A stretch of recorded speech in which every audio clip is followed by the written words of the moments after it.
Welcome to Not a Great Whisperer podcast, where we interview ordinary people living extraordinary lives. Some people like to say extraordinary people living lives, but we're all the things. I am Katy Rey, your host, empowering others to live life to the fullest and be the best version of themselves. Alysa Southall has joined the party. You know what? Thanks for joining. Thanks for having me. It's so fantastic to be here. We have not met in real IRL in real life yet, but it feels like we have. It feels like we know each other. We've had great conversations. Yeah. So, tell us all, who are you?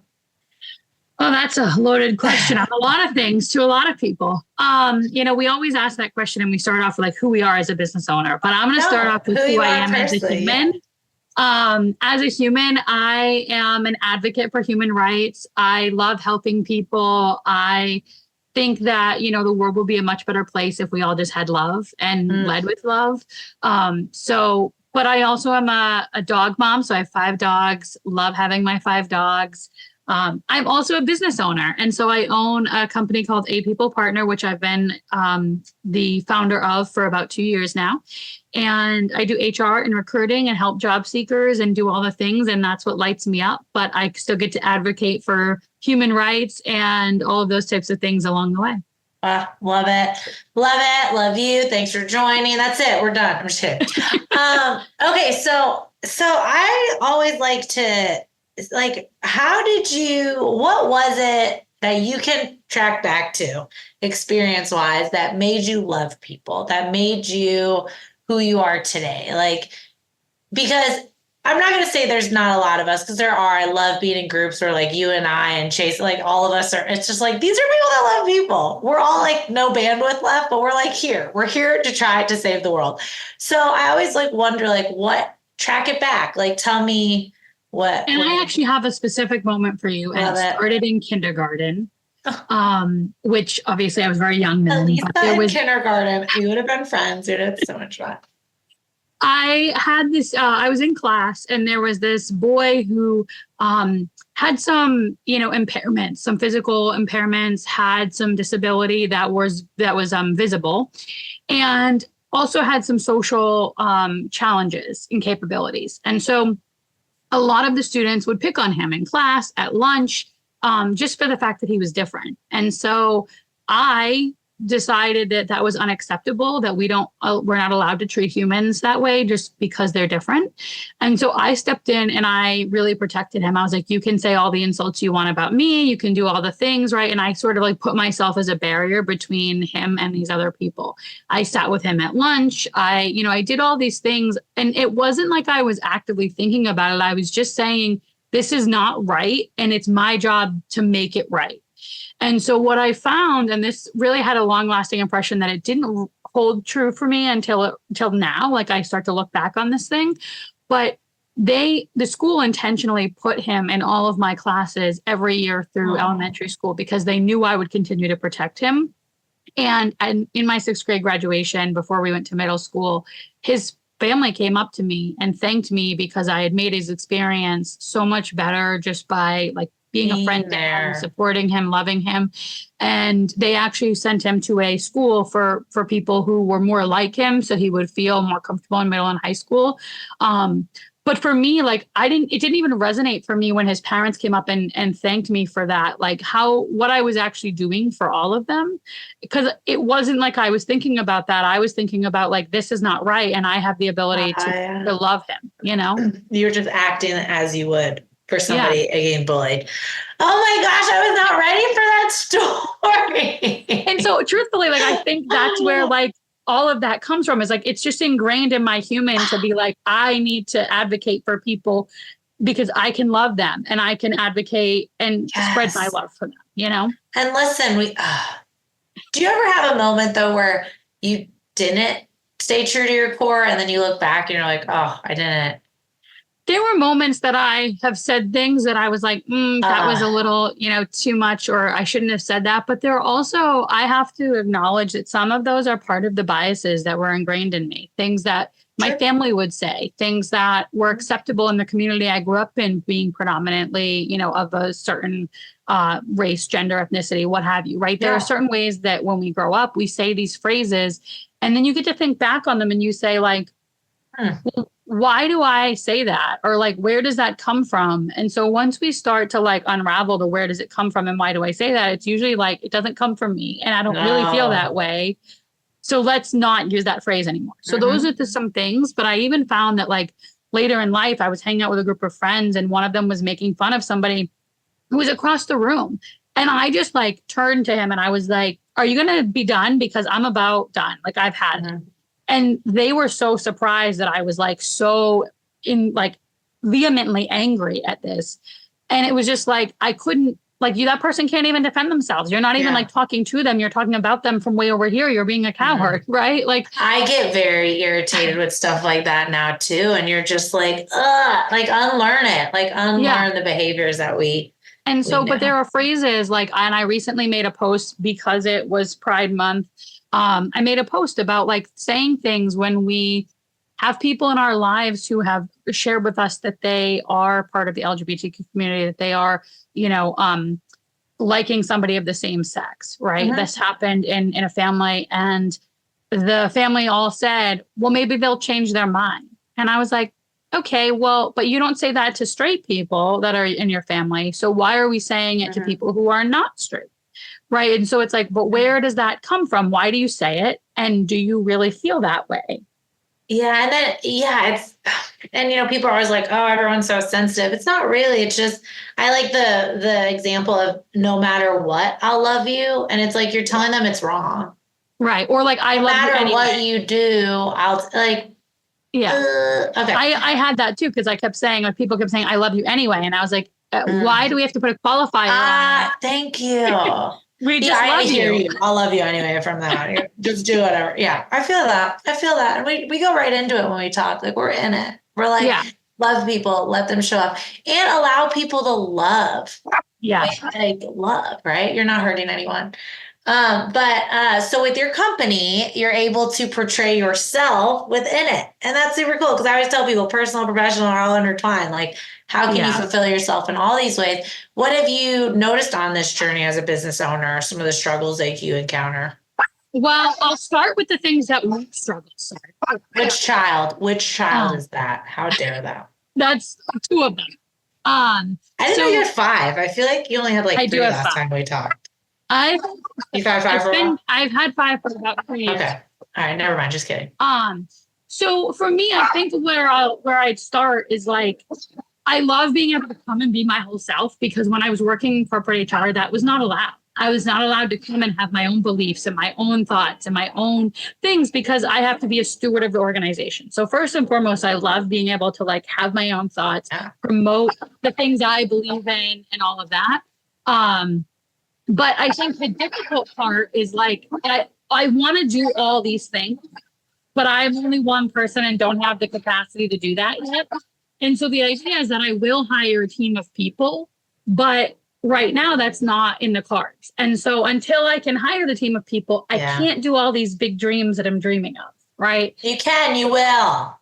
I will, but I can't right now, right? And so that's the part for me is like, I have all these things that I know will help us as a society, that will help job seekers, the people that I want to help, but I can't do it yet. Yep. In the way that I want to do it.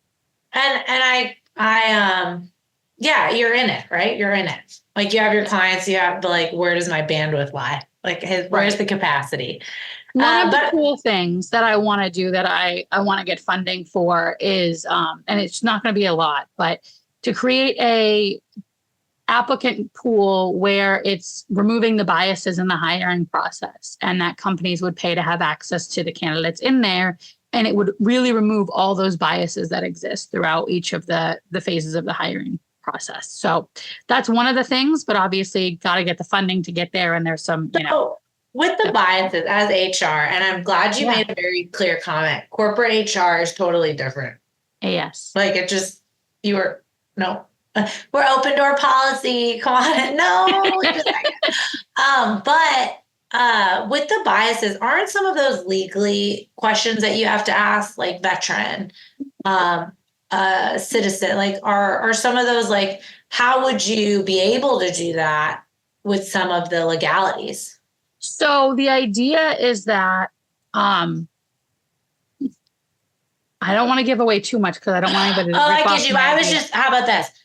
Are those legal questions that have to be a part of application processes? There in the are HR legal world? questions that have to be a part of the application process. However, making sure that those are only gathered from people, for me, like, and they're only given to the right people. So oftentimes when you're in corporate HR, Timing, right? yeah, timing wise. And also when you're in HR, part of the thing that it makes me laugh about these questions is like the concern for like, if you feel that I have a disability or that I'm a veteran status or what have Yeah. you, people often will say, well, that's going to be used against me if I say I have a disability during the hiring process.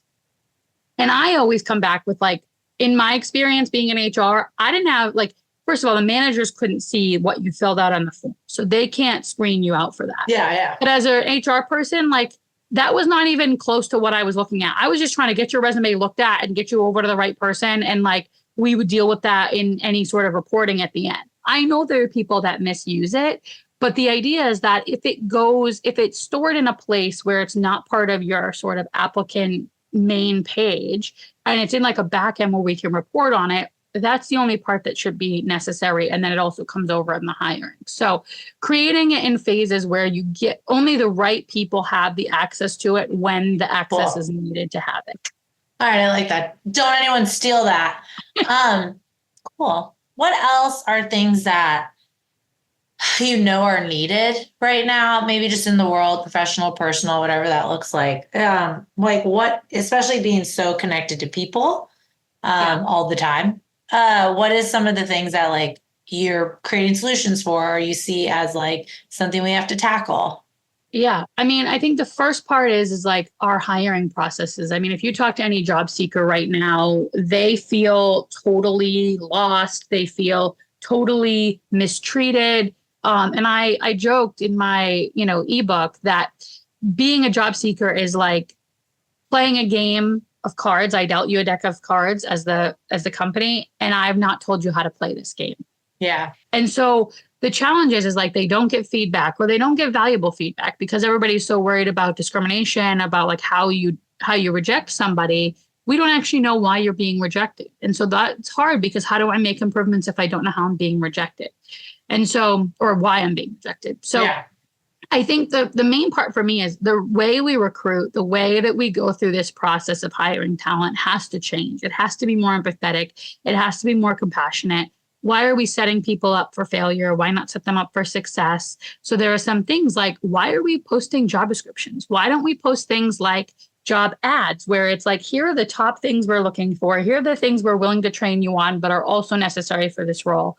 And then here are some questions that the hiring managers are going to ask you so that they can put their best foot forward versus trying to catch them in whatever, questions we're asking them on the fly. Let's let them show us their strengths. Their weaknesses and whatever they're not as strong at is going to come out through the normal questions that we ask. So that's one area. The other part is you get this narrative that there's not enough jobs available for the employees that need to work. Yeah. And that's not necessarily true. Where the challenge for that is companies want you to have all of these things, but the skill sets of the people and the communities that they're pulling from might be here. And so they don't match up. So either the company has to say, we need to change what we're asking for skills and responsibilities, or they need to be better about upskilling those communities of people that they're pulling from so that the two align. Because I think right now there are a lot of jobs that people can't get hired for, or the companies can't hire for because they don't have the talent of the skills and the things that they need to do those roles. So it's your job as a company to go out and say, how do we provide this upskilling to the communities in which we're sourcing our talent from so that we can get the people we need? Yeah. I mean, it also too, people applying so much and like not getting even through the first look is crazy. It's discouraging and crazy. And then they're like, well, it's me. And I'm like, but it's not necessarily you. It's just that we've never taught you as a society how to build an effective resume. we've never taught you as a society how to effectively interview, right? And so like, because we don't teach you these things, it's not really your fault. You just don't know how to optimize your presence through the application process. And I feel like some companies that say they're able to help can't really help. Right. And you're like, wait a second. And, with me working with older foster kids with aging out and like people doing resume, I'm like, how much resume do you think you have? Right. Like, what are you like? It's just like sometimes people resume builders at 8, like we're talking about later on, like what does a resume look? It's just crazy. It's just so many pieces that people, it's just a lot. So what's the big push right now for you? Like what's something you want to change like right away within your company and your clients and all that? I'm fortunate that I have clients that align with my values of people first and living wage employment. So both my two major clients right now both have those same philosophies and visions, which is perfect. Makes life easier. But if I could go and change the world, it would start with people first work cultures and living wage employment. Just because minimum wage is dictated and claims to be the right amount that people can live off of, which it's not. It's not even close. Hasn't raised since 2009. People. That's I like how you say living wage. Living. Yes. We're living. So living wage. And there is a living wage calculator that MIT created that takes in all the variables of groceries. And if you have kids, and it's got all the variables in there for all the expenses. And so when we're thinking living wage, really, what does it take for your people to live, not just in their communities, but like as a human being? It shouldn't matter necessarily, fully if I'm in New York and you're in a different state, right? If we're working remotely, we should be making similar wages. But making sure that everybody can live in a lifestyle that doesn't cause them to have to be, in debt or in detriment or what have you. So for me, it starts with people first work cultures. Living wage employment is also there, but truthfully, and Chasen will tell you this, if all you care about is your bottom line, then you should have a people first work culture, because that's how you're most profitable. That's how you're the most successful. But yet the data is there. The data is there, but yet you have all these top businesses who, because of their greed, are like, we're not going to put people first. But what they don't realize is putting people first would actually make you more money. I know the turnover on board. I'm all down with this, especially with onboarding and humans first. And it's just no brainer. And it's like the data is there. So with the leaders that don't align fully with your values, they do see the numbers. So it's like, what are we doing?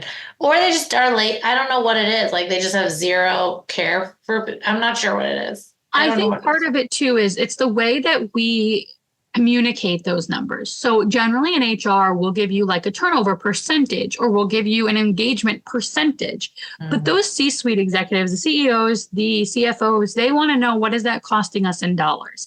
And so if we can take that engagement percentage or that turnover rate, rather than giving it to them in that language, let's say your turnover rate is costing you X amount of money per year. Your engagement rate is costing you X amount of money per year. When these big numbers start to show up as dollars, that starts to make a bigger impact for those people. Mm-hmm. I hear what you're saying, how they're educated on it. So is some of your personal goals getting in front of more like business events and stuff and talking about this? Yeah. So I always wanted to. I created that goal for you right now. I've always wanted to do more speaking engagements. On my other side of my life, I write novels, I do plays. Yes, you do. I write poetry, I act. So I don't mind being on a stage and talking in front of people. And I'd love to continue to educate the world on these topics. So yes, that is one of my goals, is to get on more stages and to grace the world with this beauty that they could be embarking on. First of all, yes, queen living. And tell us about your writing. That's something that is so exciting to me. I just love it. So I've been writing since I was probably a freshman in high school. I started by writing like creatively short stories. I do poetry as well. I have actually performed in some poetry slams. Love writing poetry. Found out I'm actually related to 4 4 poets. So that's really cool. How do we find that out? Wait a second. Take a second. My mother does genealogy. And so we found out we're related to all these poets, which I didn't know at the time when I started writing. That's so cool. I've written 4 novels, all of which I'm working on getting published. And then I write scripts and I also act in plays and things like that. And so I've always been creatively brained and creatively driven. And I also think that that helps me in my business because I can come up with creative solutions that maybe other people aren't thinking of because I have this side of my brain that's constantly working. But there's definitely parts of my writing that align like my passion of helping people as well. Oh, like the stories. Yeah. So like my novels, they are all committed to having at least one character who is dealing with some sort of mental health challenge and actively either talking about therapy or going to therapy in the novels, whether it's a primary character or secondary character, but to really have this narrative of like mental health is, it's normal to have something mental health related going on. And how do we normalize the conversations around therapy and self-care and support? And this cool novel. Yeah, I love it. As we should. That should have always been a part. Like, you know what I'm saying? I love it. Look at you. I'm a fan of therapy. Not only when shit hits the fan. Get it. You have to do it all the time because it's not, you have to undo the stuff that's really shaped who you are in life, both positively and negatively. You've got to understand how you think, why you operate. As somebody who has experienced trauma at a young age that I can now talk about and, deal with, I was able to see as I worked through it, how it showed up in all of my relationships, not just with, significant others, but with relationships, even in my home life with friends, how those things impacted me from that one trauma that now I'm uncovering and reworking. Yeah, I love that. So what are some of the tools you use other than, working through trauma and all of that? Like, what are some of your go-tos daily? Like that you like if it's like, oh, today's going to be a hard day. Let me listen to this. Let me read this. Like, what's your go-to? Because I feel like writers too have some fun ones. Yeah, I usually write. That's my biggest escape mechanism. Journaling or out of my head. Anything, poetry, whatever comes to me is like I just put something down on paper. Poetry, journaling, just to get whatever it is out. And when I live in that alternate universe, it helps me be somewhere else. As a creative person, I also find that TV and movies generally are really impactful for me. Are they a decompress or are they like motivating? They're both. So there's this one show that I love that it's like old, but I watch repeats all the time. And every time I turn it on with like the intent of like, I'm going to watch this from start to finish, I get like 5 minutes into the first episode and I'm like, I need to go write. Cause like, are you going to tell us what it is? I have to know. So Heart of Dixie, I don't know why, but every time I watch Heart of Dixie, it empowers me to I love it. It's like 1 minute in, I'm like, I got to go write something. And then I'm like, but you came here to watch this thing. And I don't know what it is about the creativeness that's coming from this production. But, a lot of people see TV and movies as like, when you're somebody who has depression and anxiety, they see it as a negative because they're like, oh, you're watching TV or you're, and it's like, for me, that's actually healing. Like it's healing for me. Everybody's different. Yeah. And to be feeling those things. And also music. I can tell you a number of my books have been inspired by music and songs and lyrics and what have you. And I've written a few songs myself, but, for me, it's really those creative outlets, those mediums of like either hearing other plays, hearing music, watching TV. Those are the things that really spark me to get going. Yeah. It's not I wish I made that. It's more like, I'm ready to make some. I like that you utilize that. Some people see it as like a competition thing or like comparison, but you actually use things that you love to then spark your creation. That's super cool. And I can't really turn it off. It's always going. Like my brain is always writing a novel or writing, like even when I'm working my client stuff, I was like, oh, I've got to like talk to my phone and tell it what's going on in my brain. Cause like there's this side of me that's always writing something. I can't imagine your note section in anything. I'm overwhelmed. I'm just kidding. Awesome. You're fantastic. I wonder what you've written as we were talking today in your head. So where can we find what you're working on, your podcast, your company? But tell me where can we find? You can start by going to apeoplepartnerllc.com. That is my website. It's got all the things on it. I also have a YouTube channel. I've got a LinkedIn channel. I've got Instagram and Facebook. I don't have TikTok. I'm anti-TikTok, but that's okay. And so I'm in a number of different places, but probably the best place for you to start is by going to my website, and then you're going to be able to branch off and get all the things there. On my LinkedIn, I do talk about some personal stuff too. Incorporated poetry. I wrote a poetry about people first work cultures, a poem about it. So I missed I try to incorporate my love of poetry with my love of HR, and so that's where you can get all the things about me. Is generally my website first. You are a true human resource, literally. Thank you. You are a human. Hi, Alysa, the human resource, literally. What is something you want to leave someone with? Like if they were listening to the podcast, the million viewers, a million listeners, 1.5 million, maybe, I don't know. But what do you want them to leave with? That one person you changed a life for today on your journey? I would just empower you to, and I end my episodes like this, but lead with empathy and act with kindness, and like just go out in the world in love. I know it's hard because we all have something going on that's challenging for us, but if you lead with love, you're going to get love back. Mm-hmm. And love yourself. Yeah. Learning to love yourself is really difficult. It's a hard one. But learning how to love yourself is important, because how can we help other people to love us better if we don't know how to love ourselves? Well, you're just a gem. Thank you. You're great. I'm going to go write a novel after this. I'm just kidding. So you can find Alysa on Not a Great Whisper podcast page, katyrey.com, @TheRealKRey, my LinkedIn, my Facebook, all the things. You're just going to be everywhere. But you are a joy. Thank you. Always love our chats. You have empowered me today I'm sorry, but the first story you had me at hello. You had me at hello. Helping kiddos is my jam. And as a kiddo, you helping kiddos makes me so thankful I've met you. But I thank you for joining. I appreciate you taking the time. Yeah, absolutely. Thank you for having me. Thank you.